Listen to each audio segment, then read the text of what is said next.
Welcome to the Guitar Shop Podcast. This is episode 7. We are coming to you from very chilly Milwaukee, Wisconsin on this beautiful December morning. I'm Wade Stark, owner of Wade's Guitar Shop. On my right here, Dan Hintz, worker at Wade's Guitar Shop. Alex Ballard, over-caffeinated guitar shop employee. Yes, and this podcast is coming to you on Miro, Zune Marketplace, iTunes, and other great podcast aggregators. Thank you, everybody who's subscribing out there. We are on the web at wadesguitarshop.com. Just click on the podcast link. We are there. And you can, it's right here too, and you can email us at wadesguitarshop at svcglobal.net. We have a little theme that we're going to be talking about today, but first we are going to take a quick peek at a couple of viewer questions. And the first one comes by way of Kevin Smith. And both of these are kind of long, so I'll see if I can skim through them pretty quick. Hey guys, I really enjoy the podcast. It is very informative. Love the stuff on tube amps.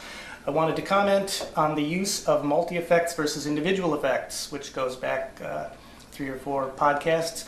I think you are right that more guitar players use individual effects over multi-units, but I think it is more for tradition and ease of use rather than a way to get the best sound or individual sound. Most players don't want to take the time to sit down and read a huge owner's manual 2 or 3 times to use their new piece of equipment. They want to open the box, plug it in, and wail. I use multi-effects box to find that it is just as versatile as individual pedals, but it did take a lot of time to get to know the machine, and I do need to keep the manual with me in case I need to make a major change. There is a major advantage to individual pedals, though. If one breaks down, it doesn't mess up all the other pedals like multi-effects would. That's why I carry extra multi-effects pedals with me all the time. As you said, after a few years, multis get dirt cheap, so I can afford to have 2. Best wishes, Kevin Smith. Wow, interesting concept, having 2 multi-effects units. That scares me double. Plastic circuit board mounted jacks always scare me, but yeah, like he said, to each his own though. I mean, that's that's what's working for him, and that's how he gets his sound. That's great. I wouldn't think that that sonically, I know he kind of is saying that, I guess I would disagree with that. Just generally speaking, the likelihood of getting a multi-effects unit that sonically is going to be superior to every freaking hand-picked, hand-wired pedal one might have, or even just generic. I mean, Boss can't even do it. Boss, you take a Boss pedal like one of their distortions, let's say the Blues Driver. Well, that's a bad example. Let's say the Super Overdrive pedal. You get one of their multi-effects things, you go in there and they'll have Super Overdrive. It sounds different. It doesn't sound the same. Yeah, it sounds different. But well, I was just going to say, the main reason why I would think one would use them would be the storability and recallability and that sort of thing. I can see somebody in a wedding band going, you know what, this isn't going to sound exactly as good as the geekiest pedal board on the planet, but I can store, my Peter Frampton, well, that's another bad example. I can store my... Just full of bad examples. Yeah, it's like it's got a built-in talk box. Bad example. I store my talk box settings. Yeah, I'm starting to like this multi-effects It's got a talk box, I'll take it. 200. Yeah, but no, I mean, if they're cheap, I mean, I can see, if you pick up a used multi-effects for $50 or $100 or $150 and use it to subsidize additional tones or... for gigs where you don't want to lug the whole thing out. I mean, I guess it's cheaper I can see it. For some people, it's easier, and at the end of the day, beauty's in the eye of the beholder. Maybe the amp that he's playing through is ultra clean and maybe a little harsh, and maybe that combination of the multi-effects unit, because they can sound kind of a little bit not warmer, but a little bit more processed. I don't know if. Well, he put in his comments in quotes. To get an individual sound, and the interesting thing is that's true. There could be something really unique in a multi-effects that becomes your thing. I remember back a long time ago, I played bass in my brother's rock band many years ago. What was the name of the band? Grinder. Yeah. Grinder. Maury Grinder, if you're out there, we're looking for it. No, but he used to use a Tom Schultz Rockman into a Marshall JCM. Wow. And when he between songs or when he wasn't playing, the Schultz Rockman buzzed and hummed so incredibly loud, but it was his unique sound. That was his sound. Schultz into a Marshall, that was his thing. Well, that's true. I mean, he we raised the fact, and he raises the fact that a lot of people are using individual effects, and in most cases, I would say 90% of guys are doing that. So on the other hand, if you use a multi-effects unit, you're going to get a pretty unique sound. Yeah. Oh, it's an RP 300. Booyah. Tasty. Yeah. Right. Cool. Yeah. Makes sense. Well, go ahead. Well, I was going to say, the only other thing that I think about is if you sing and play, sometimes I have some really lunk-headed stuff on my pedal board. Like I have 2 expression pedals and they're, all right, I'll say it, color-coded.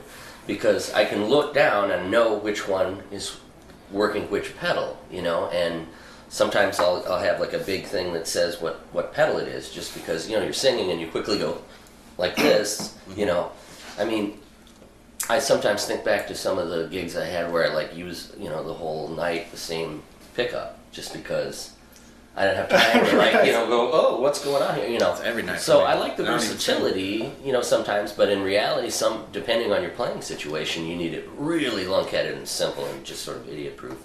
And that's, another nice thing is like the distortion is sort of on my left side, bam, I don't know. And having to go like, dig the manual out, on song 3, it just doesn't, At the end of the day, though, they're not that incredibly hard to use. It's not like, building a computer from scratch or something like that, I mean, well, I don't know, we have that Boss pedal downstairs that has this... We're just going to have to agree to disagree. What about the arpeggio? Well, the point that we brought up in that particular podcast was that some of these old multi-effects are dirt cheap, and Kevin points that out, so awesome that he's picking up these really cheap old multi-effects and keeping doubles, or maybe you need to keep triples of them around if it's something you really rely on. They are out there and they're cheap, and if you can make it into your sound, that's awesome. I'm going to jump on to the second letter here. This one is from a gentleman named Brian, who is from Littleton, Colorado, and he actually is a manager of a music go-round, so somebody in the know. So those of you who are really tech geeky and in the business out there and are watching the podcast too, that's awesome. Thank you. Brian writes, hello, first time enjoying the heck out of your podcasts. Keep up the good work. I'm a guitar shop manager, repairman, and part-time builder, and I love the conversations. About humbuckers and their adjustable pull pieces. In the early days, Gibson wanted to have a design feature that was an improvement over the Fenders, something that factory reps and salesmen could show to store owners and say, this is why you should buy Gibsons. They opted for adjustable pull pieces as opposed to Fender's standard design, partly as a sales gimmick at the time, though I find them quite useful today. I was actually quite surprised at your group's generally dismissive attitude about adjustable pull pieces' utility. For me, no new set of humbuckers is fully installed until I've adjusted pull piece heights, usually raising pull pieces beneath the 1st, 4th, and 5th, and the 3rd if it's a wound G-string. And he goes on to talk about radius fingerboards and how important it is to kind of balance pickup height. And I had actually sent Brian an email saying, yeah, you're absolutely right. And the idea being that with modern nickel-coated steel guitar strings, there's a lot more magnetic material than there was back in the 40s, 50s, and 60s as pickups were evolving, where they were pure nickel, and you didn't have a lot of magnetic material. So with modern strings and the way pickups are designed, for the most part, you don't have to do very much pickup pull piece adjusting. But he's absolutely right. You can, if you're really looking to tweak and fine-tune the output of each individual strings. But any other comments on pull piece heights? I agree. I think in the one podcast where we talked about that, I talked about my Gretsch pickup having kind of monkey, because you can raise those pull pieces. Right. And it's odd because maybe just a few weeks back, a customer brought in a guitar with a radiused fingerboard and a Gretsch pickup in it, a single Gretsch pickup. And he asked me to adjust the pull pieces on it. And it's an odd thing too, because it's a real heavy, he's real into kind of heavier rock stuff, but for some reason digs these Gretsch pickups, So he had sort of followed the radius with the pull pieces on in the Gretsch pickup. And, the string balance was okay, but right away I kind of just thought, I listened to the way it sounded, and in the end, I opted for lowering kind of straightening out the pull pieces and then just lifting the whole pickup forward. Which is to say, yes, magnetic pull and pull pieces. I obviously did the opposite of it, actually adjusting the pull pieces. I just brought, and again, this are a steel-coated string, but I felt like bringing the whole pickup up closer and actually lowering the pull pieces gave the guitar quite a bit more low end, more punch, as opposed to more of that sort of glassy or single coil sound. So, it definitely made a huge difference. It was just, rather than trying to balance the pull pieces, I tried to get the brunt of sort of the magnet closer to the strings. Sure. So, we kind of made sort of a generalization that just, I think sometimes people think, that one little slight movement on the pull pieces is going to make some sort of major difference. But I look at it as get the general magnetic height about where you want it, and if there's a balance problem, maybe adjust it that way. Or maybe tilt. I sometimes will tilt a pickup left or right to kind of accommodate for bigger string mass or something like that. But yeah, I mean, there's definitely times where it is becomes more important. That was an issue where I felt like it made a big difference in the tone of that guitar. Well, the thing I really appreciate about Brian's email is that the conversation is continuing after the podcast ends, which other than a few notes that I bring in, we're pretty much unscripted. We're all shooting from the hip here, and we're not cutting out mistakes and things like that. So the fact that we are creating something that is being continued and finished out there, it's really appreciated. So Brian, that was awesome, and it actually kind of segues into the main topic today, which is myths and misconceptions that customers have about dealing with guitars. And particularly what Brian brings up is we very often get this misconception that if I should adjust my pickups as close as possible to the strings to get maximum output. Right. True or false? I've even seen in books where they've said, I think I have a repair book that was put out by Guitar Player magazine, something like that, and it says the string should be like approximately an 1/8 or a 1/16 of an inch from the strings or whatever. Right. It's like, I don't think that's really true. I mean, No. we've kind of debunked that sort of thing because of the whole string drag issue, which is, obviously strings are magnetic. The string is a magnetic material, not magnetic material, but it's metal. It's ferrous. It's iron, right? So it attracts to a magnet. Thank you, Wade. But obviously, if you bring a magnet close to something like that, the attraction is going to cause an interaction, right. And you want the string to move freely, so that's, I think, the whole issue. Right. Yeah, above every pickup, above every pull piece on a pickup, we talked a little bit about this when I did a little story about pickups in a previous episode. But above the pickup, above each pull piece, there's a little magnetic field, kind of a sphere of a magnetic field, and that has a particular strength to it based on the strength of that magnet. And there are some magnets on pickups that are so strong that if we touch a screwdriver to that pull piece on that magnet, you can almost pick the guitar up by the strength of that magnet. Right. And there are other pickups where you can barely even sense that there's any magnetism left on that. Right. Because either the magnet is so weak or the magnet is like so improperly making contact with the screws in the pickup that you're just not getting a nice magnetic field up there. And of course, if the magnet is very strong and the pickup is too close to the string, it actually pulls the string down and you get this funny little warble and it makes it buzz and you get false intonation and all kinds of crazy stuff. Exactly. When we set up a guitar, or at least when I set up a guitar, typically, I get everything kind of where I want it, and as I'm setting it up, I look at the pickup positions, and sometimes somebody brings a pickup in that's obviously visually way too close, where it's almost touching the strings, or dropped way too far down. And then at some point, if it looks out of whack visually, I'll adjust it then. And a lot of times the first step of that is just to get an idea of how that magnet's going to function. True. And, true. Yeah, and sometimes a very low output pickup can have, am I right? A powerful magnet. A powerful magnet. Right. And it seems like, well, it's kind of counterintuitive to have to lower it and get it away. But, in order for that guitar to play correctly, I believe you've got to pull that away from the strings a little bit. It's just a necessity. Well, if you got like a guitar set up with nines and you're doing, some kind of crazy drop tuning, for metal or something where you're tuned down to a C or whatever. You put a strong magnet up close to a string that's drop tuned or whatever, it's gonna pull it down. It's yeah. crazy. But yeah, in the last year in guitar repairs and bass, but a lot of bass repairs as well. The key thing, I mean, where people would come in and say, "Hey, I've had this guitar set up 3 times, and the low E is just buzzing, and everyone says there's nothing wrong with it, blah blah blah." Numerous times we've been kind of the heroes by basically going, "Yeah, the neck looks good. Yeah, this looks good. Everything looks good. It's still buzzing like a son of a gun, but the frets are lining up, so what's the deal?" And no matter how I adjust it, it's still doing it. And then you go like this, and it pulls the screwdriver out of your hand. You back those pickups away a little bit, and bada bing.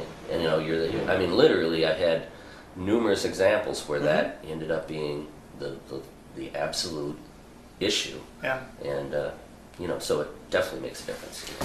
All right, number 2. If I put a strap button on my acoustic guitar on the heel, have a strap button attached, that it hurts the value of my acoustic guitar. I don't believe that. Is your acoustic guitar a 1943 D18? Exactly. I mean, and here is the core of this issue. Personalizing a guitar. And do you want it comfortable while you're standing up? No, I want it to fall and slide and hit me in the neck. I have, over the year, the many years of having my shop and working on guitars, I've had people bring in, 50s and 60s Stratocasters that they had a Floyd Rose or a Kahler tremolo put on, back in the 70s or 80s. Doesn't hurt the value at all. But, what? That was a. He's of course kidding. That was Please, a don't do that. horribly tragic alteration to a guitar to have done. But usually, what I think we're dealing with customers is if they have a more modern, say a pretty nice guitar, a Martin or a Taylor acoustic guitar, is it going to kill the value of that guitar down the line to have a little hole drilled in the heel and a strap button put on the guitar?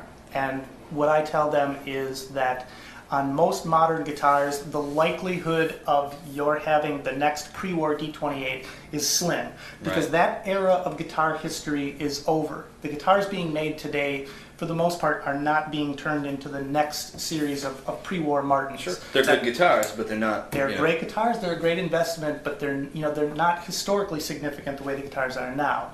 So what little depreciation you're going to cause to a modern Martin or Taylor guitar by having a strap button put on the heel is totally counterbalanced by your comfort and the fact that this is going to become your tool while you're using it. Well, and I would say even in the relative sense to somebody who owns, let's say hypothetically, pre-war D28 that's a $60,000 guitar and it's mint condition, let's say. And it's David Crosby's or it's Stephen Stills or something like that. They got to go on stage with it. They're going to put a strap button in there. Yeah, so they take a $60,000 D28, put a strap button on it, and to the geekiest of all collectors, that costs them $2,000. Let's say. I have no idea what it would cost, or how much some sort of super vintage instrument like that having a strap button. That's probably right. But okay, so now it's worth $58,000. It's got a strap button on it. And you're rocking it on stage, having a good time writing songs with it. Excuse me. I mean, so, that's relative. I mean, to me, I just can't even factor that in. I mean, I guess devil's in the details, though. I mean, anything that's going to be worth an enormous amount of money, hypothetically, if some Martin today, 40 years down the line, is going to be worth some insane amount of money, that strap button's still going to be relative. I mean, but if you're buying your guitar strictly in hopes of it being an investment, then you treat it that way. You keep it in the case, you keep it humidified, you take it out and play it every once in a while. You don't do the strap button. If you're playing your guitar on a stage or going to some kind of little if you're even asking this question, I think it's you've gone through in your mind, boy, I really want a strap button. Then don't hesitate to do it. Just do it. In a relative sense, if a newer, maybe a 10-year-old Martin comes in and it's got a strap button on, we're not going to be like, oh my God. No, it's like, doesn't even affect not even in what the we're going to pay for not it even or in what the we're going to sell it for. I mean, if well, anything, and 20 years of a shoelace or a leather lace tied around the headstock could create it could create some kind of wear or damage on the headstock. And if it breaks, if your little lace on your headstock breaks and your guitar goes down and breaks your headstock, there you go. Now that's depreciation. It's a lot more depreciation. I think the only issue that should really be considered is is it installed correctly? You know, True. I mean, is True it that. installed in the right spot? And, you know, I mean, because that could potentially hurt the value of the instrument if for some reason it's screwed into a place where, you know, something bad can happen. Oh, we just had a Dan Electro come into the shop, literally with a 3-inch lag bolt, Lag bolt. It was- screwed into the it's side of the beautiful. neck because they had lost the original strap button. That's probably all they had to screw into the side of their Dan Electro. All right, number 3. I should adjust my truss rod to change my guitar's action. Yeah. Go ahead, Alex. You have an opinion on I this? have no comment on it. No, I'm just kidding. Yeah, that's just a real common misconception, you know. Unless your truss rod is bowed so forward, your neck is bowed so forward, or back bowed so much, it doesn't really affect action all that much. I mean, as you move it around, it affects action a little bit. But that's not technically the way you adjust your action. You get your neck basically straight, and then it's adjusted at the nut and the saddles. And Well, a truss rod Yeah. has one purpose. What is that Yeah. one purpose? to straighten the neck, or to accommodate different string gauges. Right, it's, basically. it's basically compensating for the string tension to keep your neck Right, straight. everything from an extra light, custom light, medium, or even heavy, if you're going to do some drop tuning. All a truss rod does. That's what it's for. That is Yes. one reason you adjust a truss rod, and that is to counter the tension of your strings. Do not ever use it for adjusting your But see, string. if I really crank on it, the neck Plays is a back. lot It seems better, like the yeah. strings go all the way down and they hit the fret. Anybody out there who's watching who said, "But I adjusted my truss rod and it made it play so much better," you were lucky because Because your bridge was in the right spot. Your neck was Yeah. probably already out of adjustment, Yeah. and you got it back to where it should have been, and it was a coincidence. But that is not how you adjust the action. But it jumps right away to number 4. Somebody comes in and says, "Hey, can you just adjust my truss rod? I think it's out of whack." Or can you? They bring the guitar. Can you just tweak my intonation? I don't want to pay for a full setup, but can you just tweak my intonation? You know. Well, Go ahead. we can adjust the intonation. The With your neck will neck be bowed. the neck will be bowed. Then you can bring it back. We can adjust the neck. Throws the intonation out. The strings are dead. Then we can put new strings on it. And while we're doing that, we You have to can adjust polish the the intonation. frets and We have to adjust your neck again because you weren't sure which strings might as are well on clean there. it up a little bit. But it's still buzzing Then, and warbling because the pickups are hitting the strings. Then we'll check your luck. And at the end, every time it's $20, and it'll be $80. Or we could just do it for $45. Yeah, a setup, for those out there who don't know what a setup is, and the reason that we call it a setup is we make multiple adjustments in the guitar. And generally, and again, just generally, any adjustment you do in one area affects adjustments in the other area. If your neck's bowed way forward, you're actually a shorter length from your saddle. So yeah, that's going to affect intonation. So if we adjust your intonation and then straighten your neck, your intonation's out again. If your nut slots are 8 feet high and you're pressing down the string really hard, it's going to throw out the... There's a variety of things, and as we pointed out, the magnetic pull can affect intonation because it's actually changing the way the string is resonating or changing the distance, literally. So all of these things affect it. So best to just get a setup, because then we can do all of it and make it all coalesce Well, the most important together. thing to remember is that you move one thing, something else is affected, and you have to find the equal spot where everything's working in harmony. Right. And that's the biggest part of it. It's not just exactly. Yes, Zen in the art of, Yeah. But it really one is. thing moves, another Yeah. thing falls into place or falls out of place, and yeah. That's kind of the trouble with at least in my opinion, with the approach of like, well, the action at the 12th fret should be 0.2 microns from the, or the pickup height should be, you just have too many different, with an acoustic instrument or an electric instrument, like let's take basses for example. Sometimes if a bass is so acoustically resonant, you have to adjust the action around the acoustic aspect of an electric instrument, and the next exact same bass is going to resonate differently. Well, the books that are articles, websites that are written and created about doing guitar repair are based on best case scenario, and that is if you have a guitar with a perfectly straight neck with Sure. with perfect frets, with perfect output and on the pickups and magnet strength, and the nut slots are cut perfect. I mean, it's all designed around the best case scenario. Yeah. 95+% of all the guitars out there are not best case scenario. They have warbles in the neck, rises in the fingerboard, wear on the frets, you know, a dead pickup, you know, a cheap plastic nut or saddle or rusted saddles on an electric. Best case scenario is out the window, and that's when you Right. need a repairman who knows what they're doing, who knows how to work on a 1969 Chevelle rather than just working on a 2008 Corvette. Question number 5, or myth number 5, I would never use a Bigsby or other tremolo. They don't stay in tune. Yeah.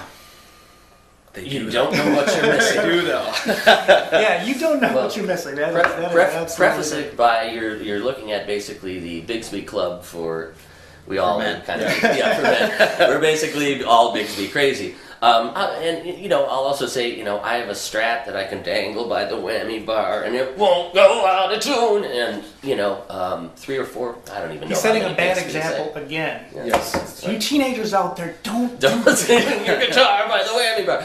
But no, I have 3 or 4 Bigsbys, and although I must say, you know, I think I said this to Dan when I first started working at Wade's. I said to you, "Oh, I figured out how you keep a Bigsby in tune. You hold the bar in your hand at all times and kind of swing the guitar, you know, and you just sort of, you know." But you know, now that I have all of these Bigsbys, you know, we've I guess, you know, ultimately learned a ton off of Wade, as well as kind of riffing off of each other, you know, and you know, most of these tuning issues I think relate to string life or the nut or so many other issues. And yeah, there are a couple of cool tricks to do with Bigsbys, but you know, if a Bigsby is properly installed and your strings are relatively new and stretched out properly, and your nut is working functionally properly, Right. They just work great. I mean, I just did a Bigsby on this guitar. We tuned it up here. I think I've recorded with it, rehearsed with it. It's been in my attic from 50 degrees to 80 degrees. And I'll bet you the high E strings out by 0.00. I mean, it stays in tune. Exactly. Wonderfully. Exactly. So it can be done if you want to try Bigsby. Rock it. There's a difference between vibrato, which is what we're mainly referring to, and dive bombing on something. You know, I mean, if you've got a Strat, I mean, a Strat tremolo is, you can get some pretty low tunings out of the, you know, you can really dive it into the body, and yeah, that'll pull it out of tune. I mean, And with almost will. I can go pretty crazy with that. with almost Yeah. any trend, Yeah. though, I mean, there are tricks. I mean, so at least for those of you out there who are considering it, you know, you haven't had it set up properly if it's always going out of tune on you. So It's true, even it's even, true, even yeah. Strat trems, you know, Floyd Roses, there Jaguars. are tricks to everything. Find the repairman that you trust, and they'll show you those tricks. But Bigsby's in particular, this 50-plus-year-old technology with a spring at the Sure, core. sure. They are amazing. Yeah, Yep, like Alex yep. said, you don't know what you're missing. Yep. Number 6, my guitar won't stay in tune. I must need new tuning keys. nope. You may. You may. You might. But that's, You might. right, probably But not. it's okay. It's logical to blame the tuner because, you know, this is the device I use to tune the guitar, and if the guitar won't stay in tune, I blame this device.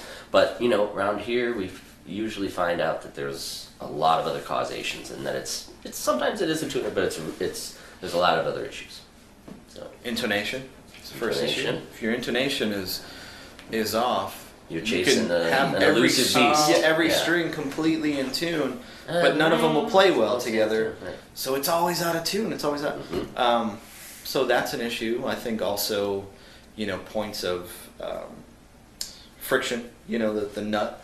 Any binding at the You nut, know, that's if the you ever big one. the little the Gibson. You know, King, most king. guitars. Yeah. You know, where it's tuning and then it jumps forward and then it's. I gotta get new tuners. Well, I play all 60s Harmony catalog guitars myself, and they have the cheapest variation of Kluson tuning keys from the 60s. I love 'em. And I love them. Yeah, they're like 10 to Take 1 'em. gear ratio. They wobble. But once I get fresh strings on my guitar, and I get it into tune. And remember, everybody, always tune up. You know, when you're tuning your note, you go too far, absolutely. come back down and go back up to the note, because it's putting the tension in the direction by which your tuning keys stick. If you come down to your note, it has a tendency to want to keep going in that direction. So always tune up. My sound guy in the first band I was ever in was the one who told me that. He said, in grinding. and it was the lead singer's brother. Don't grind down, grind up. Grind up. Kurt Lang, if you're out there anywhere, I tune up every single time. But yes, please tune up. Yeah, and on vibratos or staying in tune, anytime you hear that king, king, king, I mean, all bets are off. The guitar will not stay in tune if it's bound at the nut, particularly if it has a vibrato. And stretch your strings too. Stretch your strings out. Yes. Strings last an hour to 5 hours in a professional setting, maybe 20 hours or 30 hours in a non-professional setting. Well, you're going to love number 7 here then. My strings are old, but I hardly ever use them. They're fine. They're so tweaked. No, but think of all the tension that is on that string and sitting there. They're not going to be like, well, I'm not using them, so they're like the day I bought them. No, like anything, they're going to get stretched out. They're going to get. Well, we do actually get this all the time. People who have had strings on their guitars for a year or more, but they say, I never play it. I can look. They're not dirty. There's no wear on them. I even get ones that play them. And Yeah. Like a guy brought in a Les Paul, actually the guy didn't bring the mom brought in a Les Paul with her list. She had her little list here with won't stay in tune. I love the list. Went through all of this, and he just should he change his strings? He just changed them last summer. Yes. You have a $1,800 Les Paul that won't stay in tune. In the middle of July, 90% humidity is when I change my Do strings. this experiment. The next time you restring your guitar, restring the guitar, tune it up, don't stretch the strings yet, and just take the G string and pull on it a little bit, and then play a G chord. See what happens. See what happens. Experiment 1. It's going to keep happening the whole time you have that string on there, to a lesser degree, but Yes. that proves the point right there. That's, strings don't last forever. Change will suck us. Yeah, no, and they just literally they go dead just sitting on your guitar. The crusty. You run your hand into the string and there's like rust and finger, and it's like. But yeah. I just want to replace the high E because that's the one that broke. Can you just replace one string? Okay. Okay. Just What about play the these high E cobwebs? then. Okay. Want me to get the bats out of there? Number 8, shielding foil will make my Strat quiet.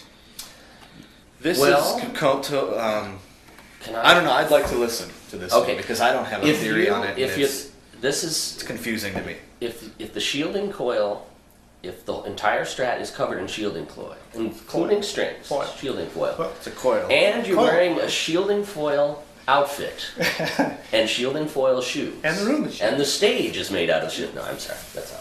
No, Got nothing for you my opinion is pretty much Yeah. that. You can shield the heck out of a guitar with noisy single coil pickups, and you're maybe going to be able to take care of 10 or 20% of these issues.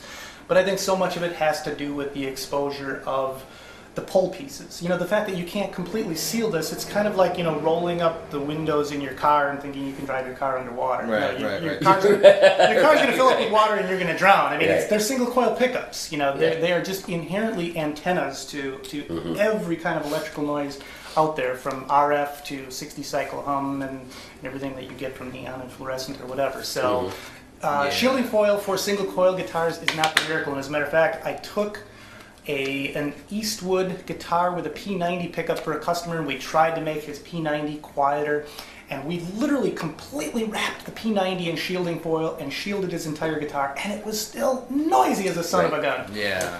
And there's no miracles out there. It helps a little bit, but if you're looking for quiet, you've got to find humbucking pickups. Some variation of humbuckers. That makes me feel better because I used to rip out. I'd have Jaguar guitars, and I would, you take the pickguard off, and they have the big brass shield in there and everything. And I was just like, yikes. I hate this. I'd take it all out and just rewire everything. You can't get the pick guard back on because there's so much yeah. foil. It's like Jiffy Pop popcorn. My Lord. And Well, it to didn't me sound too, any different you to can me, do more to make a guitar quiet by just basic, good 101 wiring. I mean, we open up guitars. I mean, I'm not the wiring guru in the house here, but you guys open up guitars and it's like, you know, cold solder joints all over the place, big wads of cable and everything. I mean, just good basic, or you know, literally people that don't, you know, you put all this shielding foil in there and you didn't even do a string ground, or, you know, I mean, just the basics. Yeah. Really stick to the basics, and, you know, and make sure every solder joint is real good and that you're using decent components, and that's going to do more probably than shielding. If you're a stickler, it helps a little bit. I mean, so to those of you out there who are doing it or have done it, I know we'll get a letter. I shielded my thing. I'm not saying don't do it, but just don't expect the miracle cure. It's not going to make a single coil as quiet as a humbucking pickup. And Right. you know, there's some amazing humbuckers out there now that are single coil size. So if you have a Strat, Tele, or whatever, Duncan and other companies make humbucking pickups that look and sound almost exactly like your single the way coil. I roll. Pop. As well as other options. Yeah. Number 9, to sight a neck. So like when you're looking at the neck of your guitar to determine whether or not it needs adjustment or whatever, you pick your guitar up by the body and look at the neck from the body end. Grab that guitar once, please. Yeah, grab my 50s Martin there and let's bang on it. Let's see. What you do is you line it up to Jupiter, and I don't know what they see when they do that. I can't see anything. I don't No. know. Well, literally, the problems you have with holding it from the body, first of all, are awkwardness. It's just very difficult to get a good grip on a guitar and, like, try and sight it up. Second of all, like on an acoustic guitar, you're looking over the bridge pins, you know, and you're looking at the widest part of the neck and sighting it down the narrow, so you're creating this perspective where your neck almost seems like it's going to a point, as opposed to, and normally I would set this on my foot while I'm standing and look down the neck like this, but basically if you look from the headstock end down, you get a clean view of the entire neck, including the edges of the fingerboard, which is what you're using as your, basically as your visual straight edge. It's very easy to control it. One eye. I've had both eyes open the first time. I can't see it. I don't know what's going on here. Everything's cross-eyed. But you're looking from the narrow end of the neck to the long end of the neck, and by flushing out that perspective, you're actually seeing what looks like a very nice straight piece of wood. It's very easy to sight up a neck from the headstock end looking down. Don't be grabbing it from the body and then holding it up into the sky. And real important to use the string as your comparison, as your guide for the neck, because that string is dead straight. You know, that's the real. I mean, the contrast between how the pitch of the neck, or not the pitch of the neck, but the curvature of the neck compared to the string is the huge. Well, the other I guess the other thing is what are you looking for? I mean, you know, when you look down a neck, you need to have an objective in terms of what you're actually looking for. Right. And right. you know, just sometimes looking to see that the sometimes frets are people lining will say, up. right, like I'm like, you know, if you have an adjustable neck, a truss rod, when we look at a neck, we just, you know, assuming the truss rod's working, you can either straighten it or loosen it, you know, giving it forward bow from about here to here. You know, the things we're looking for when we say maybe there's a hump in the neck, people are like, well, what does that mean? And sometimes, you know, you might have a rise here, or you might have a hump somewhere in here, or whatever. You know, so you really need to know what you're looking for. The other thing is, I think when you sight a neck this way, it almost appears as though there is a ramp here or something. You know, it just sort of gives you an odd perspective. Sometimes a guitar will kind of go like this, and then the neck, because it's set into an angle, you know, kind of goes out like that. I mean, and that's how it should be, ultimately. You know, but you may perceive that as a bump or a hump, or, right. You know. Well, the point Alex made too is it is true. A truss rod adjusts the neck from here to the neck body joint, usually around the 14th fret. It's not doing anything up here. And when you're looking at it from the body end, very often people mistakenly think they see a hump at the 14th fret, when in fact what they are seeing is, on acoustic guitars, the fingerboard tapering slightly down into the body, so that as the neck angle changes over time, you don't get a ski jump there, making you have to bring the action way up. And the other thing that Dan said is you have 6 straight edges on your neck. It is a great way to tell how straight your neck is, and there's an old repairman's trick where if you press the string down at the 1st fret and the last fret, you can bounce it kind of right in the middle, somewhere around the 11th or 12th, to make sure that you have a little bit of clearance there. You're laying literally this string straight edge on your fingerboard, and if it's laying on all of the frets, your neck is over adjusted. Yeah, so first part, know what you're looking for, and the second part, know how to look know at how it. to look at it.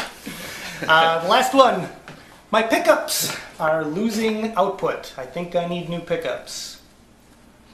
I used to get this one all the time. I mean, maybe you guys aren't as familiar with this one, but people, I think, get the assumption that, pickups start to lose their output over time, and at some point, they're weaker than they used to be. Right. I need new pickups.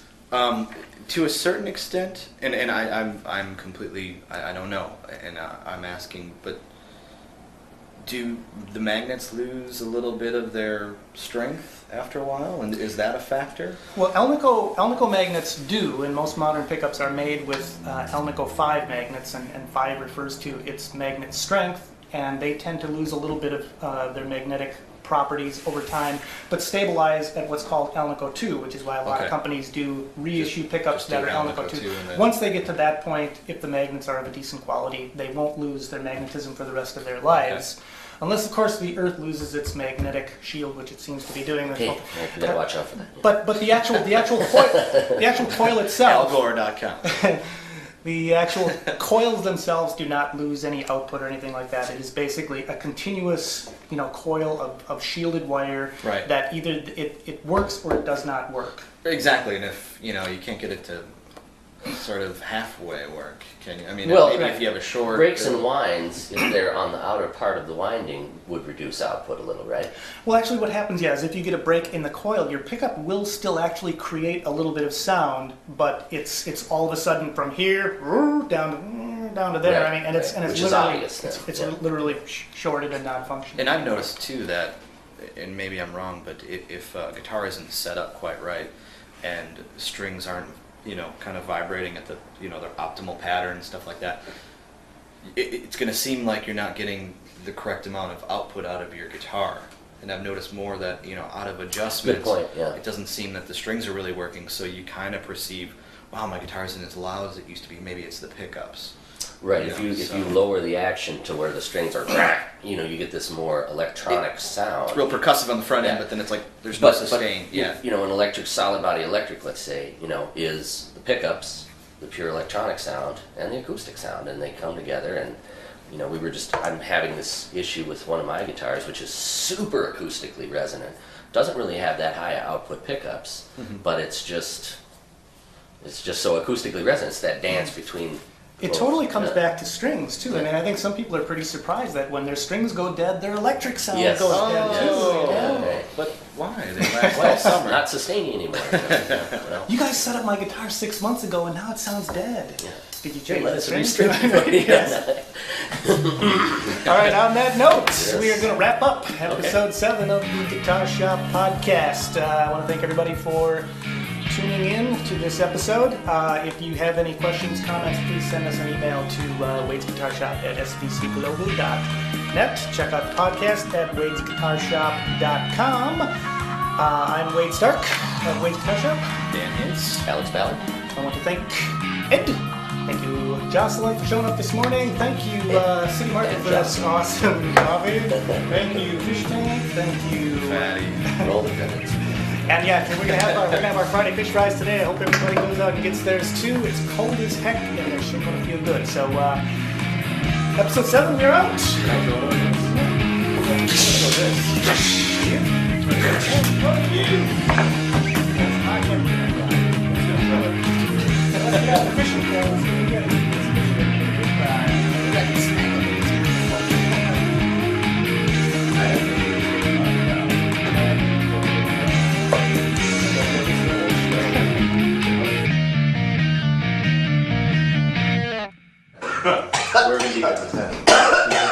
Would you like to hear my apple marvin? Yeah. Oh my God.